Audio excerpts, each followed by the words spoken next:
No, I fixed the problem.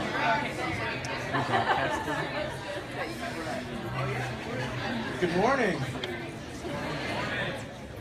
I got on this half of the Good morning. Good morning. Excellent. Welcome once again to the John C. Dalton Institute on College Student Values. My name is Vichanu, and as of about 72 hours ago, I am a doctoral candidate. That's the warm-up, right? So we know that you all will cheer for our speaker today. It is my distinct honor and privilege to introduce a man who truly needs no introduction.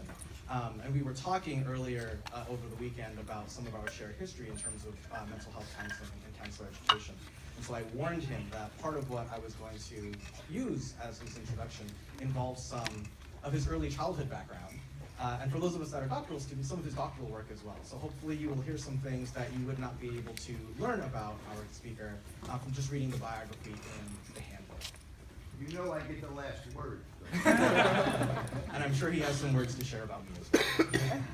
Born in Chicago and raised in the suburb of Oak Lawn, Dr. George Hewitt has been known to attribute some of his early development of his social attitudes and worldview in large measure to the experience of attending Blue Island Eisenhower High School, where he played football, baseball, basketball, and ran cross-country.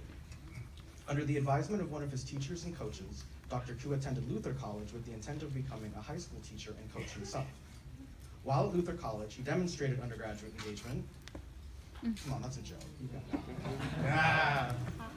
Through the basketball team as an orientation assistant and a writer for the school newspaper, and got to drive a 1929 fire truck in the homecoming parade as president of his fraternity. He graduated on time in 1968, earning a Bachelor of Arts degree with majors in English and history, along with a secondary teaching certificate. Almost immediately after graduating, Dr. Koo took a job as a full-time member of Luther's admissions staff, where he worked for 4 years. In 1972, he completed a master's degree from St. Cloud University in school counseling. Soon after, he began his PhD in counselor education with a minor in higher education at the University of Iowa, with the goal of becoming a therapist in a post-secondary counseling center. During this time, he was also a graduate assistant for the editor of the Journal of College Student Personnel. Dr. Koo's dissertation, for those of us who might be interested, was a longitudinal study of the persistence of attitudes and values that undergraduate students experience in their years following college. Shortly after completing his doctorate, Dr. Koo was selected as a temporary faculty replacement for his own dissertation advisor, which entailed teaching courses and serving as the assistant director of a federally funded drug counseling program. Over the tenure of his teaching career, he has taught a total of 17 different courses between Indiana University and the University of Iowa. And at one point in 1990, he had taught every required course in the UI Master's program, but not all at the same time. He's also chaired or directed over 50 dissertations and served as a member of countless other doctoral committees, including those for students in Australia, Canada, and South Africa. In 1985, he was named the department chair at UI, and 2 years later became the associate dean. In the early 1990s, George Koo was instrumental in bringing the College Student Experience Questionnaire from UCLA to UI. I did that. His greatness is just causing so much feedback, it's amazing. Ultimately publishing papers using the data, creating a 4th edition of the instrument, and developing the College Student Expectations Questionnaire, which would form the basis for perhaps his most famous work, the National Survey for Student Engagement. You knew that, I know you knew that. By the mid-1990s, Dr. Koo had the good fortune of being named to a few national writing teams, one of which was responsible for the creation of the Student Learning Imperative, or SLI, which became an organizing framework for national and regional meetings, journal articles, and ACPA's then new magazine, About Campus. The SLI's impact was furthered in large measure because John Dalton, there's a familiar name, recognized its potential for uniting and focusing the student affairs profession and made it the organizing theme for the annual NASPA meeting at which he presided. It also established the groundwork for subsequent collaborative national reports such as Learning Reconsidered.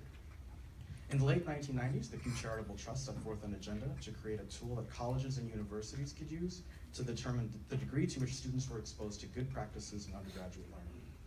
To get the project going, Pew charged the National Center for Higher Education Management Systems to convene a team to create the new tool. Due to his experience, Dr. Koo was asked to lead the field testing. So as such, George Koo, the IU Center for Survey Research, and the NESI were full partners from the beginning. In the decades since, the NESI has become known as a reliable, trustworthy, and authoritative source for information about issues relevant to the quality of undergraduate education and high-impact practices. Dr. Koo and NESI parted ways in 2008, but not before he played an instrumental role in adapting it for use with faculty, beginning college students and law students. Since then, Dr. Koo has continued working on initiatives such as the Strategic National Arts Alumni Project, which is an annual online survey designed to enhance the impact of school arts education, and the National Institute for Learning Outcomes and Assessment. He has also been invited to speak and consult for institutions in Australia, Canada, China, Germany, Lebanon, and South Africa. Altogether, he has over 400 publications about student engagement, assessment, institutional improvement, and college and university cultures, and has consulted for over 350 colleges and universities across the country and around the world. In addition to his 10 honorary degrees, he's also received a number of awards for outstanding research and his contributions to the field of higher education. At last year's ASH annual conference in Denver, he was also awarded the Howard Bowen Distinguished Career Award, which is the organization's top honor. Please join me in welcoming Dr. George Koo.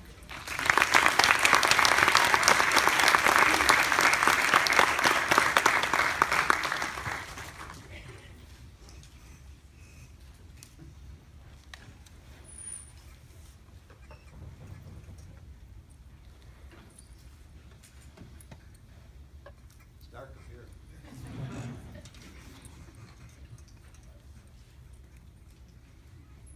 Dark, I can't, oh, there it is.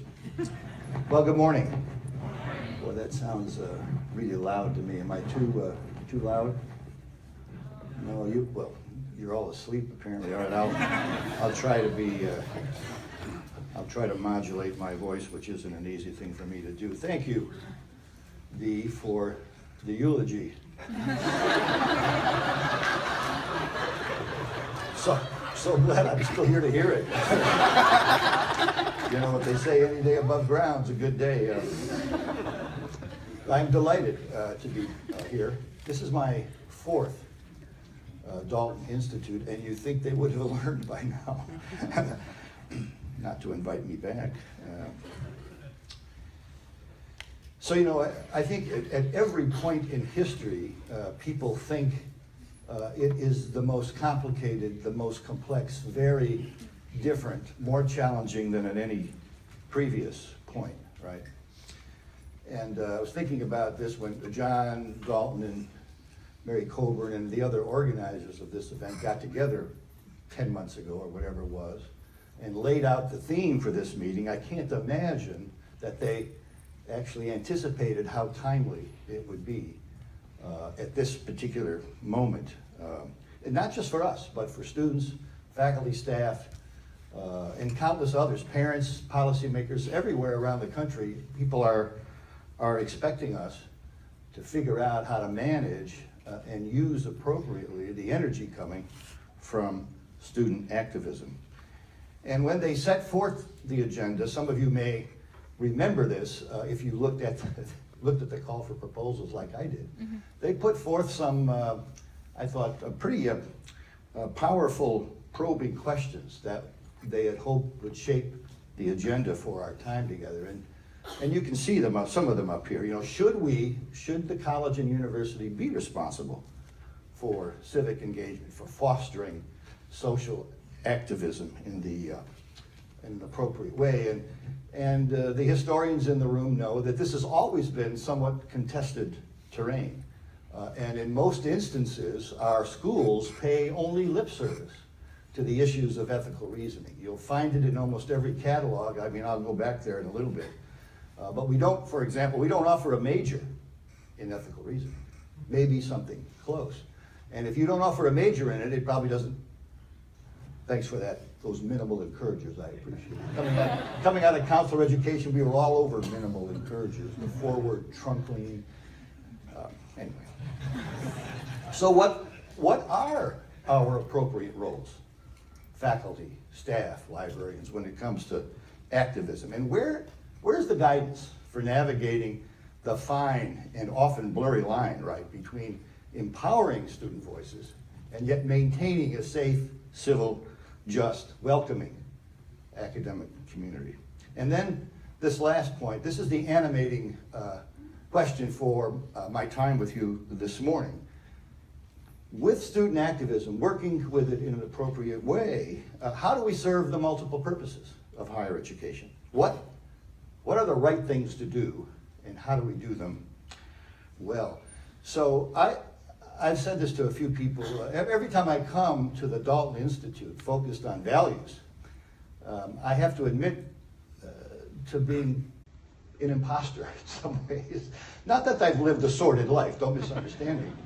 But this is not my sweet spot, as John and Mary know. I've relied most of my career on what the data tell us to do, what makes for educationally purposeful, effective practices. And as I know the literature, I mean, I continue to read and so on, but I don't know where we turn for grounded, actionable insights into how to handle these kinds of issues. How do we deal effectively with campus transgressions, misunderstandings, and so on? What are the policies, practices, and programs that are demonstrably effective? I mean, empirically verified, and so on and so forth. These deeply rooted societal inequities and injustices at any moment in time will trigger tensions and ignite flashpoints that in fact can put any campus into distress. And many of you here have dealt with these situations, and we're looking forward to learning from you. So the crux of my message this morning is that in these uncertain times, we need to find anchors in foundational assumptions and beliefs about what constitutes best professional practice. And I'm going to walk us through a few of these guiding principles. To my mind, what are guiding principles? But first I want to start by framing my comments with a recent example. About 3 months ago, protests at a California campus made the headlines. Chronicle of Higher Ed, Inside Higher Ed, Wall Street Journal, New York Times, they all featured pieces on this event. And I found some aspects of the reports particularly perplexing because I know the student life administrator with 24 years of exemplary experience who found herself in the crosshairs of an untenable situation. And with her permission, I want to offer some thoughts about that episode for reasons that I think you'll soon understand. November 12 of last year, 2015, Dr. Mary Spellman resigned her position as Assistant Vice President and Dean of Students at Claremont McKenna College, sometimes called shorthand CMC. And the tumultuous circumstances leading to her resignation were fueled by an email she sent to a Latina CMC student who had days before written an open letter to the campus community describing her feelings of alienation at CMC. And Dr. Spellman emailed the student suggesting that they meet, talk about what it's like, and here's where the arrow pierced, what it's like, in Spellman's later often quoted words, what it's like to not fit the Claremont mold. Protesters, media outlets, they soon repeated the Claremont mold phrase, implying that Spellman's email was an insensitive, demeaning declaration by a senior campus official that certain students did not belong at Claremont. And steadfast in their indignation, the protesters, coupled with a threatened hunger strike, compelled Mary Spellman to resign. And here's a snippet of her farewell letter to the campus community. I believe, she said, resigning is the best way to gain closure of a controversy that has divided the student body and disrupted the mission of this fine institution. Most important, I hope this will enable a truly thoughtful, civil, and productive discussion about the real issues of diversity at this institution, higher education in general, and other colleges and universities across the country. I want to add that more than a few CMC students, including leaders of campus organizations and faculty leaders, spoke in support of Spellman and her many contributions to the quality of campus life at CMC over the years, pointing out that in their mind, her words were sadly and profoundly misinterpreted by many, including the protesters. And what Spellman was trying to communicate, according to student leaders and in her own explanation, she wanted the Latina student to know that Claremont McKenna was obligated to do more, much more, to make sure that every student there would feel welcome and supported. I took keen interest in the episode because Mary Spellman is a former student of mine, and she does not have a bigoted cell in her body.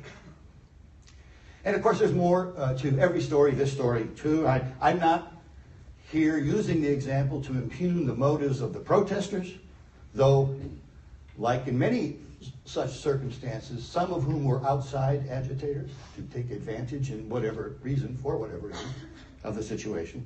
And I'm not impugning the motives or the behavior, I might in private, but I'm not going to do it here, of the senior administrators who allowed Spellman to resign with little public comment about her excellent years of service to the university. But my purpose this morning is to put a human face on what can happen to any of us when we're trying to achieve one of the most important outcomes we expect of our post-secondary system today, and that is, how do we adequately prepare every student to deal in a responsible, enlightened manner with these messy, testy, unpredictable situations that we can predict, not exactly when or how, but they're going to arise when people interact with others from different backgrounds and they hold different views about various matters. These circumstances, of course, are not peculiar to colleges and universities. It's the stuff of the larger world, and that's indeed what makes responding appropriately to these misunderstandings and worse. No campus today is even partially insulated or protected from the larger society, right? Our institutions, your school, every campus, permeable and vulnerable in every way imaginable to the ills and injustices and inequities that exist almost everywhere in the world. It's possible, and I think even likely, that 10 years ago, Spellman's words would have been cheered at Claremont McKenna and at many other campuses. But today, the heightened sensitivities mixed with legitimate outrage at times have created an environment marked by suspicion and distrust. The prospects of doing wrong, even with the best intentions, have brought many campuses to the brink of paralysis. And as a result, many institutional leaders from where I sit are kind of taking a duck and hide approach, right? Avoid saying or doing things that might offend or otherwise be misinterpreted. And among the most tragic outcomes of this paralysis, to the extent that's a fair characterization, and I'm using a pretty broad brush here, the sad reality is that we're ignoring the teachable moments associated with such circumstances, however risky or uncomfortable they may be for all those involved to recognize and address. Most of our campuses, and this is the reason we're here, right? Most college catalogs proclaim something akin to the following. You can fill in your own words here if these don't ring true to you. We are committed to ensuring our students develop and demonstrate a capacity for ethical reasoning. Sound familiar or something like that? You'll find it. Again, we don't offer a major in it, but three-quarters of all institutions today report that ethical reasoning is a desired outcome for all their students. And 4 out of 5, 81% to be specific, 81% of employers say that ethical reasoning is among the characteristics they look for when hiring college graduates. If we assert, and most of us here, we're the choir, we're rehearsing, most of us here hold firmly to the prospect that ethical reasoning is a legitimate purpose of higher education, then our individual behavior and institutional policies and practices have got to be grounded in a set of fundamental assumptions and beliefs that are congenial with the outcome and remind us, when needed, of what the right thing to do is. But these principles are usually tacit They're kind of embedded in the subconscious. We don't examine them really, sometimes never, but typically unexamined for long periods of time. And rarely do we talk with colleagues about what we believe or assume to be good and true.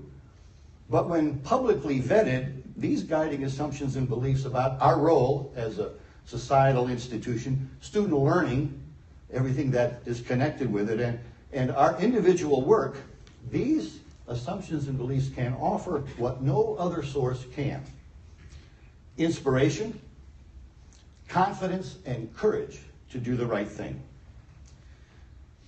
One set of professional guideposts that I suggest are worth pondering was endorsed by the National Association of Student Personnel Administrators on the 50th anniversary of the original 1937 Student Personnel Point of View. Now, how many have read the original 1937 Student Personnel Point of View?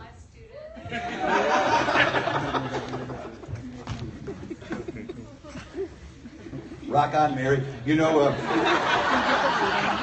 I sometimes use a quote from the Pasquarella and Terenzini book about what matters, to student learning at college, and I quip that I asked how many of you have read the 2005 edition of How College.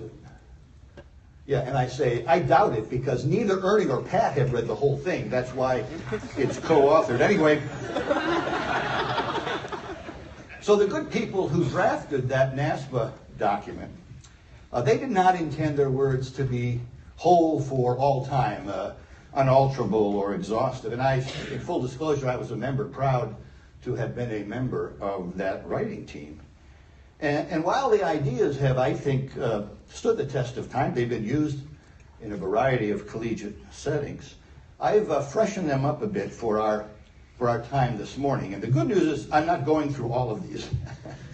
The list, if you take a quick glance at it, it has kind of an aphoristic quality to it, right? I mean, they sound nice. Who could disagree?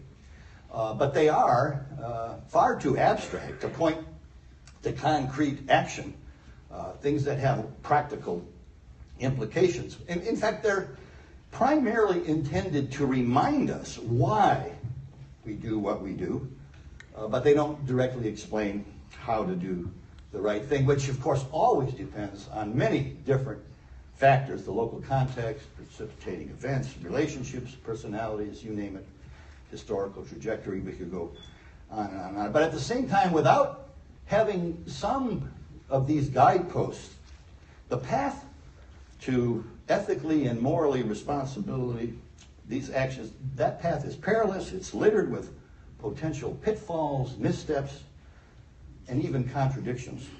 And equally problematic, maybe the most important point, is that people who do not act in a consistent, values-driven manner soon lose the confidence, support, and trust of colleagues and students. And I want you to hold on to that idea of trust for the next 20 minutes or so, because I want to come back to how important that is. So let's just quickly bounce to a few of these ideas from the NASPA writing team, and you draw your own conclusion about whether they make as much sense and are as useful today as they were 20 and 50 and many more years ago. So I'm just going to mention a few of these. So every person, this group declared, and I suspect we would all agree, every person has worth and dignity.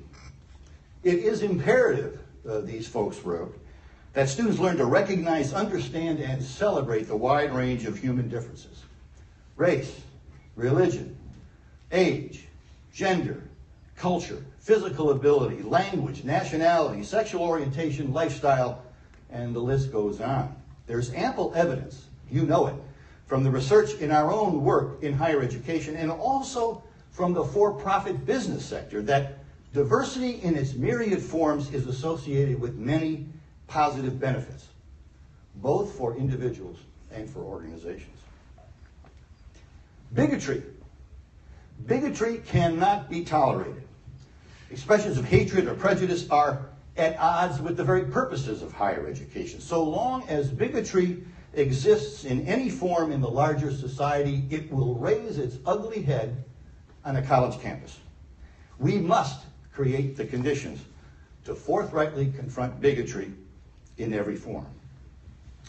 Out-of-class environments affect learning. No kidding. The social, the physical environments, these are rarely neutral when it comes to student learning and personal development. They help or detract from a student's social and intellectual development. A supportive and friendly community helps students learn. All of our institutions are a collection of smaller communities, right? Academic departments, residences, teams, service, social and religious clubs and organizations, affinity peer groups, and on it goes. In healthy communities, students learn how to work together, how to trust and care for one another. They learn how to make and keep friends, appreciate human differences, practice intelligent risk-taking, freely share and examine their values. And through all that, they learn to balance freedom and responsibility.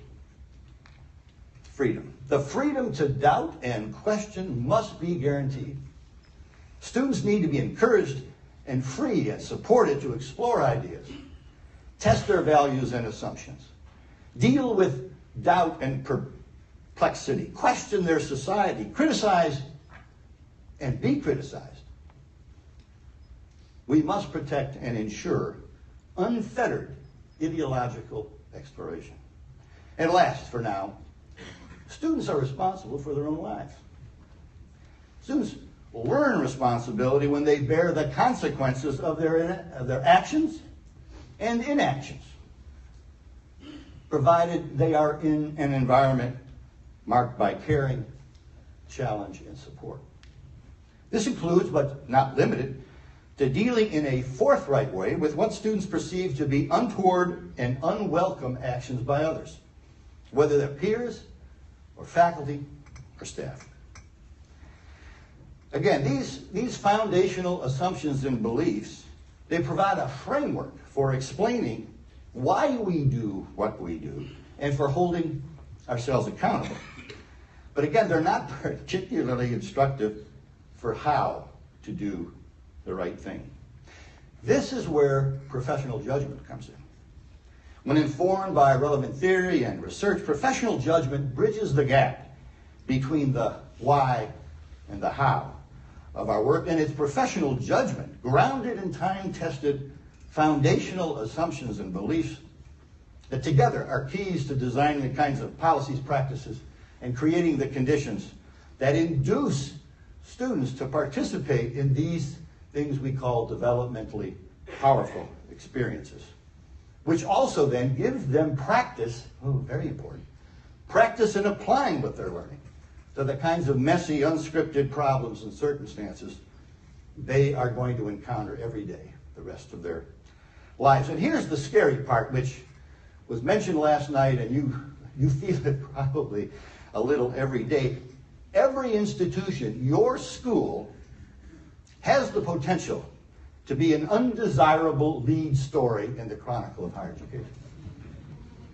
So, contingency plans, for sure, are necessary. At the same time, our higher calling is to be sure that students are participating in the kinds of activities that will allow them to challenge the status quo and acquire the skills, competencies, knowledge, and dispositions the 21st century demands of them.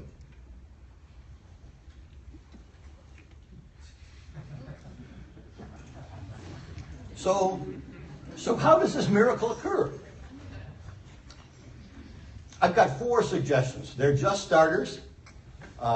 This is a great opportunity, the rest of the Institute and beyond, to fill in the gaps, and there are many. So let me start with the first on my list. I recommend, of course I'm on a plane tomorrow morning, so I can recommend anything I want. But I think we are obligated to review the assumptions and beliefs that undergird our practice, your professional philosophy and behavior, and then verify whether your school's policies and practices are consistent with these principles, something that I submit we rarely do. This is both an essential individual and organizational, or if you will, corporate exercise. I mean, for example, are you confident? Can you say to the person next to you, I'm not going to ask you to do this, but that the way you do things at your school is really how you should be doing things? I hope you are confident. But I mean, we see it, you know, if you stand back or you visit a different place, a new place, a place that's unfamiliar to you, often practices that are enacted. Cultures have a way of bending what we presume to be appropriate. And the way they're enacted are inconsistent with their intended purposes. So think about devoting one or more departmental or program advances or retreats or whatever we call these things these days, where you've got 2, 3, 4 hours away from the busyness of the rest of your world to focus on these things, to ask the questions about whether what we are doing is consistent with our aspirations, our best self. Be sure that in these conversations, students with different perspectives and different voices are involved in these discussions, right? And including the campus action plans that are going to address or be prepared to address some of these difficult situations. We want to include, you always include student leaders. But what about the invisible students, right? The students with whom almost no one ever interacts. You don't hear their voices, but they're part and a very important part of our environment on too many campuses. And here's the challenge that you know so well. On too many campuses, it seems that if you don't fully agree with the message or the method, your voice doesn't count. It wasn't heard. And yet in many instances, there may well be general agreement on what the important issues are, but not how to address them in a respectful, inclusive manner. We need to do better to identify what we have in common, stake out the common ground, and then work with students and colleagues for how to get there. As I said a moment ago, leaders of high-performing organizations of every stripe know that there is strength in intellectual as well as what we call structural diversity, right? How many of them and them and them do we got? That's not the key point. What really matters, of course, taking in account, valuing these voices, it's easier said than done. But we also need to make clear in many different ways that encouraging and supporting people to find and use their voice does not mean that their view will always prevail, right? And therein lies the rub. It's the crux of the challenge. How do you create conditions so that different voices are heard and respected, even though ultimately their point of view may not hold sway? Third, we need to be involved in the periodic review of what we call contingency plans, right? To make sure that they are grounded in vetted, right-minded assumptions and beliefs consistent with what your institution claims it stands for. For many reasons, of course, your school's information and communications personnel are charged with advising how to manage potentially controversial and explosive situations that might attract media attention. But we also need to be directly involved in the planning and implementation of those communications to make certain that doing the right thing is not always completely trumped by optics. Worrying more about public perception than making sure that treasured values inform actions and educationally purposeful behavior. We need to be sure that is the latter that prevails. Optics, of course, are important, but they must not alone determine institutional action. Fourth, and finally on this very short list, we need to make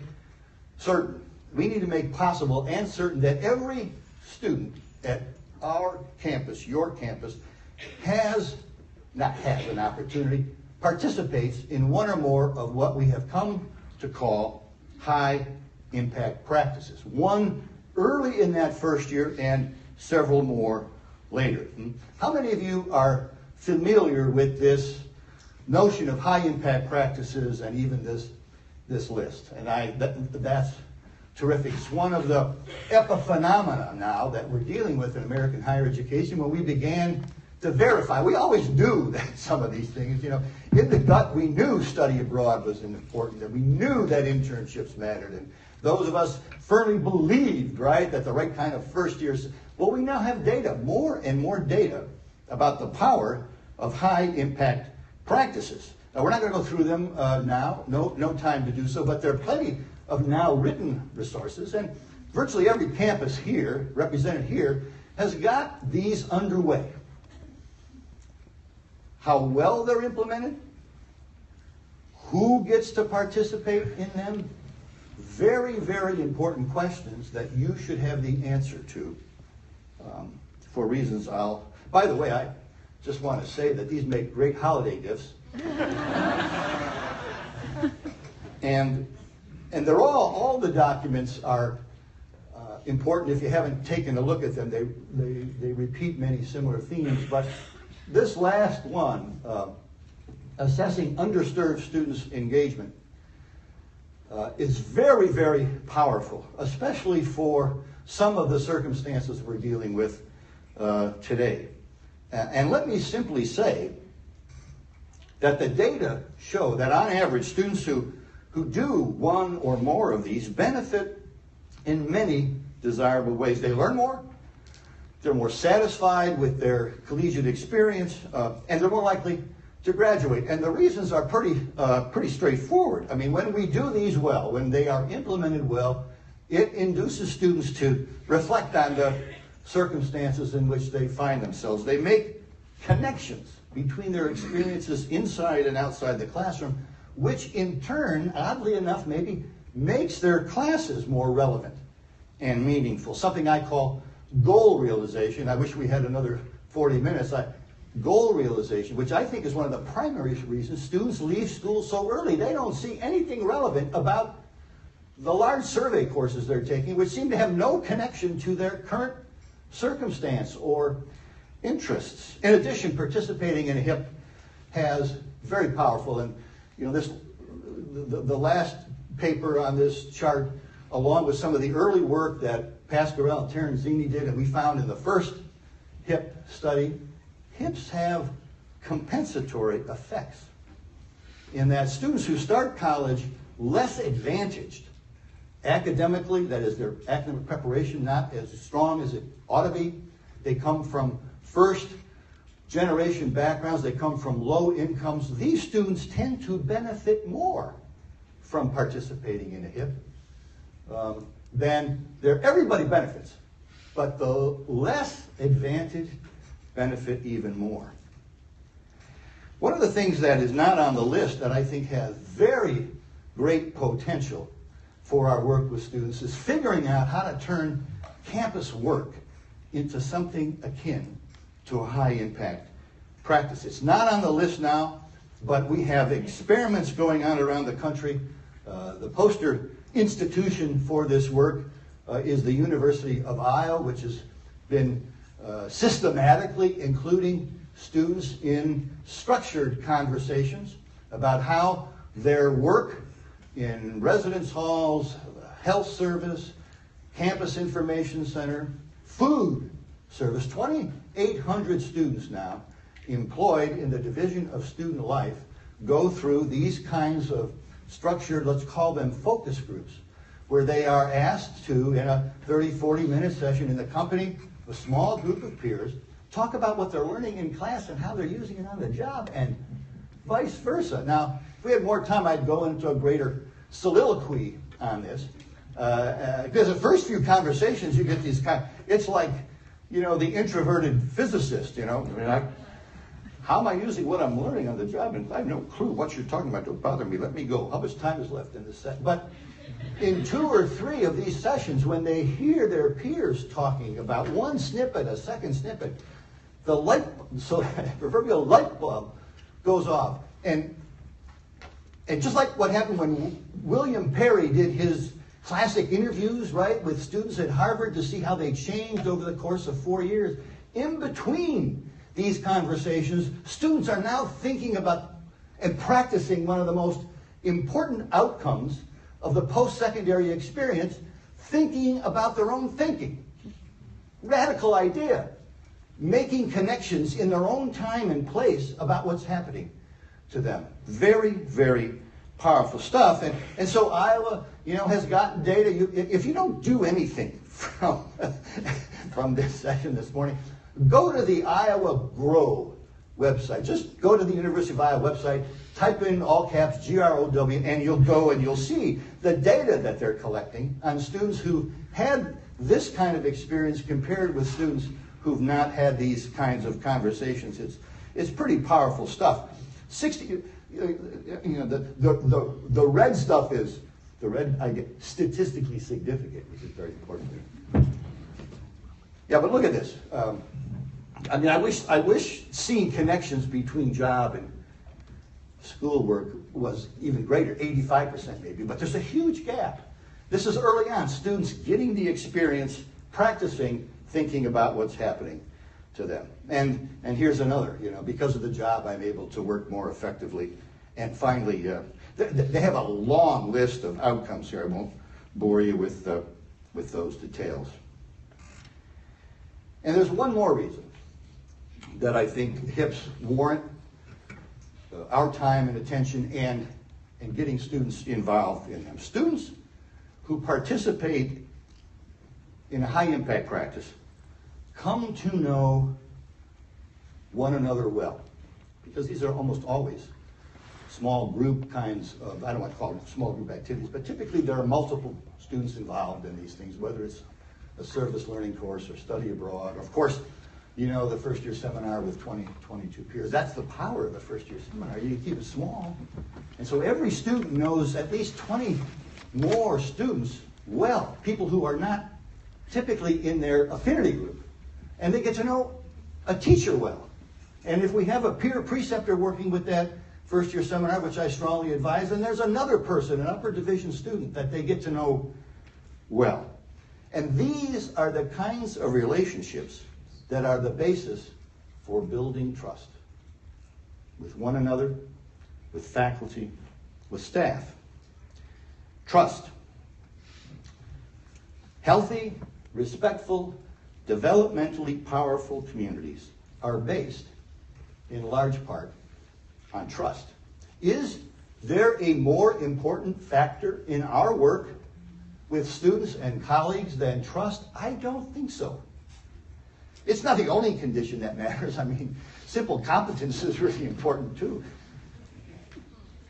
But without trust, even the most competent, experienced professional will falter. And herein lies, actually, it may be herein lays. Some of you can help me. If it's lies or lays, let me know. Herein lays the conundrum. Creating the conditions for meaningful collaboration and cultivating healthy communities. Healthy, civil, productive educational communities move at the speed of trust. Can't get there fast. It takes a long time. And our work never seems to slow down.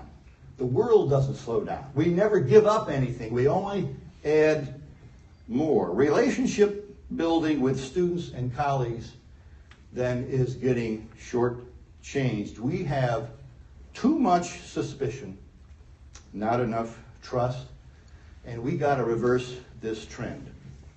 So I'm 10 minutes away. I got 10 more minutes, and so let me just share a story. The people with gray hair in this room may recognize the name of Bob Schaefer.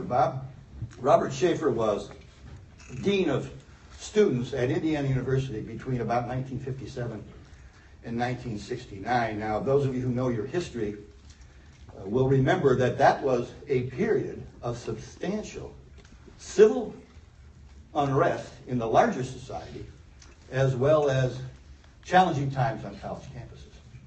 And Indiana University was no exception to this. But there are stories told, and there are there's a little bit of evidence to suggest that what Bob Schaefer did made it a high priority as the senior student affairs officer at that university was to get to know students better maybe than anyone else on campus. And so when Tom Hayden, anybody recognize Tom Hayden's name? He was one of the stalwarts of the Students for Democratic. You know Tom Hayden because he married Jane Fonda. Ring a bell now? He was one of the leaders of Students for Democratic Society, which were the outside agitators. And they showed up at Indiana University. And there's a great picture of Bob Schaefer eating an ice cream cone, sitting on the steps of the administration building, talking to Tom Hayden. Bob knew when the SDS was coming because the IU student leaders told him. You know, this is not whispering, in dark corners. Bob said, look, you're going to come, they're going to come, you're going to protest, but we need to be sure nobody gets hurt in this. We need to be sure that the campus police and other people keeping the place safe understand where it's going to happen, when it's going to happen, how long it might happen, so we can get done what you want done, but we don't want anybody hurt. I think, and by the way, Bob Schaefer had such respect not only among students. The year after he retired from being the dean of students, the Bloomington Faculty Council elected him to be president pro tem. That almost never happens when a faculty would, and especially at a time that was so testy and unpredictable. I mean, none of us can be Bob Schaefer, but all of us can do more, just a little bit more, to gain the trust of students, to assure them and ourselves that we are all trying to do whatever the right thing is. Not that we'll always agree.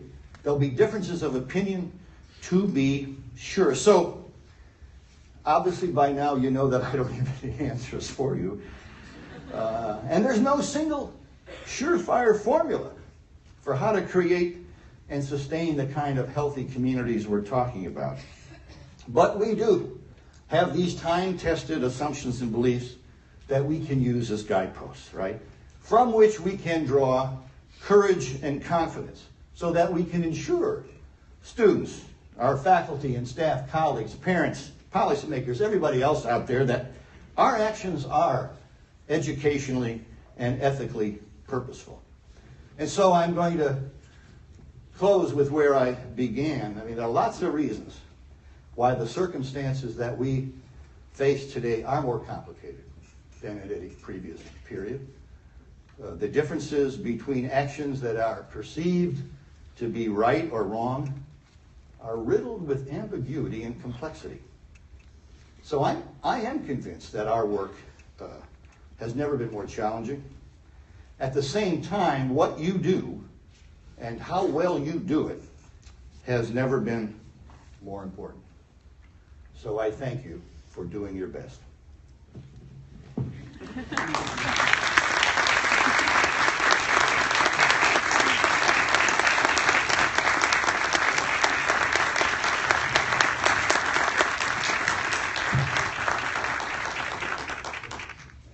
We may be done, I don't know. I'll do whatever you tell me to do.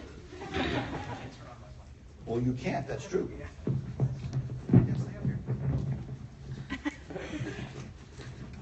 So we have just a few moments left, and since we have a captive audience, would anyone like to ask any questions? Not everybody at once.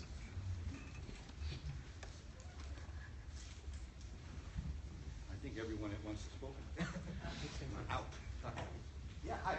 Hi. Tell us who you are. I'm David Tamberg. I'm a faculty member in the higher education program. Hey, David. I thank you so much for your remarks. That was incredibly helpful. So I generally look at my research and what I teach is generally from the perspective of the state and state policy. And I've always been interested on what the right role for the state is when it comes to the student experience, student outcomes, stuff like that. And considering the high impact practices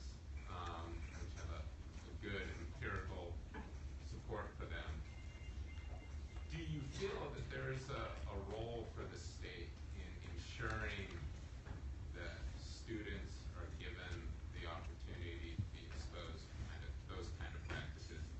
And if so, what would you envision that to be? Dave asked about whether the state has a role in encouraging students to participate in high-impact practices, and it was a Janus. I got Janusian thinking on this. My head swivels to the right. Yes and no. It depends how the state. Is this? Can you hear me up there? Yeah. How the state communicates that important expectation. And there are states that are doing it. Now, it may not be, New York's a good example, where the governor has declared that every SUNY graduate should have at least one. It's only New York, right? New York doesn't know the rest of the world exists, so they don't refer to them as HIPs. They call them applied learning. I had a chance to speak to the 64 presidents and provosts, and I debunked the myth that they invented it in New York. So the governor has declared every SUNY student, and Nancy Zimfer, the chancellor of the SUNY system, has said every student is going to have it now. And they've got a huge initiative underway. So if that's what we mean, now there's little money at SUNY. The Cal State University system, and again, this is not state government per se, but you have an instrument of the state university system. They have a huge initiative now. All 23 CSU campuses are trying to figure out how to get every student, and the National Association of System Heads is collaborating with CSU to figure out how to get this done. So does the state have a role? Yes. I just wish the state then would pony up a few more dollars, right, to move this initiative forward. So it's easy for me to say, because I'm now living in Florida where there are no state taxes. That's a good question, very good question. I love the idea of the trust, because one of the things I'm always talking about is the trust concept is important to me, because I'm always thinking now that a lot of the protests are coming from not assuming best intentions, and to me, assuming best intentions is an outcome of trust. Yeah, too much suspicion, not enough trust in what we're trying to accomplish together.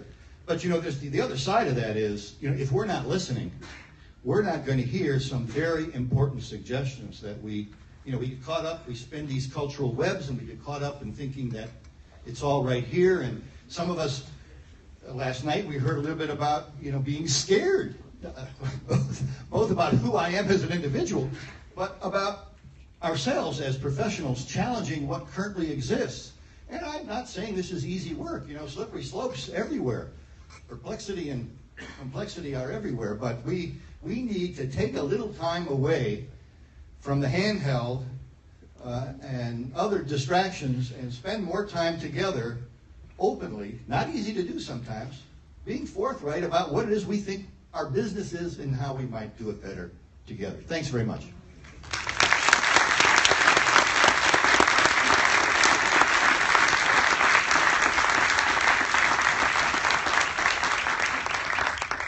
So once again, I'd like to thank Dr. Koo, not just for his